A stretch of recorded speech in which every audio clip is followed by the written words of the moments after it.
بسم اللہ الرحمن الرحیم۔ صحیح بخاری کتاب الوضو، باب 62، کسی قوم کے گھوڑے پر پیشاب کرنا۔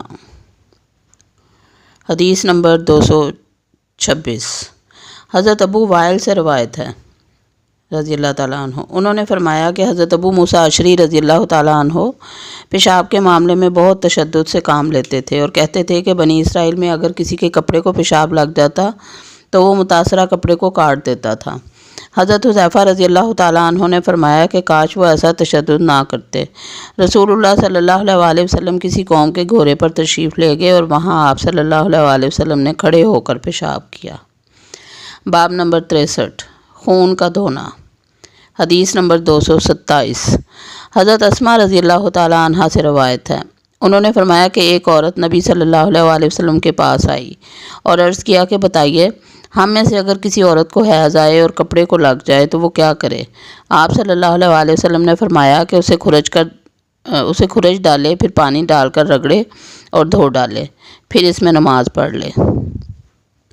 حدیث نمبر 228، حضرت عائشہ رضی اللہ تعالیٰ عنہ سے روایت ہے، انہوں نے فرمایا فاطمہ بنت ابی حبیش رضی اللہ تعالیٰ عنہ نبی صلی اللہ علیہ وسلم کے پاس حاضر ہوئیں اور کہنے لگی، اے اللہ کے رسول صلی اللہ علیہ وسلم، میں ایسی عورت ہوں کہ اکثر مستحاضہ رہتی ہوں اور اس کی وجہ سے پاک نہیں ہو سکتی، کیا میں نماز چھوڑ دوں؟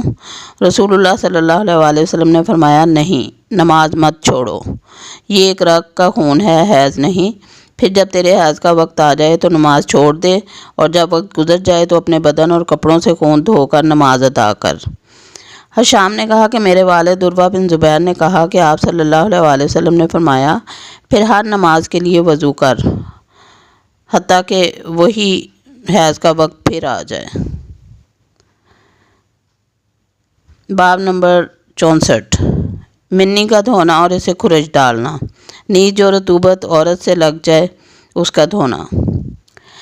حدیث نمبر 229، حضرت عائشہ رضی اللہ تعالیٰ عنہ سے روایت ہے، انہوں نے فرمایا کہ میں نبی صلی اللہ علیہ وسلم کے کپڑے سے جنابت کے اثرات کو دھو ڈالتی تھی اور آپ صلی اللہ علیہ وسلم انہی کپڑوں میں نماز کے لیے باہر تشریف لے جاتے، جبکہ پانی کے دھبے آپ صلی اللہ علیہ وسلم کے کپڑے میں باقی ہوتے نظر آتے تھے۔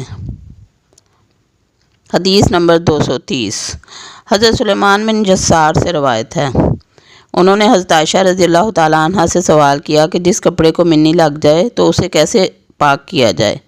حضرت عائشہ رضی اللہ تعالیٰ عنہ نے فرمایا کہ میں رسول اللہ صلی اللہ علیہ وسلم کے کپڑوں سے منی دھو ڈالتی تھی، پھر آپ صلی اللہ علیہ وسلم نماز کے لیے باہر تشریف لے جاتے اور دھونے کے نشان یعنی پانی کے دھبے کپڑے پر باقی رہ جاتے۔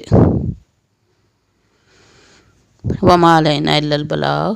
اللہ حافظ۔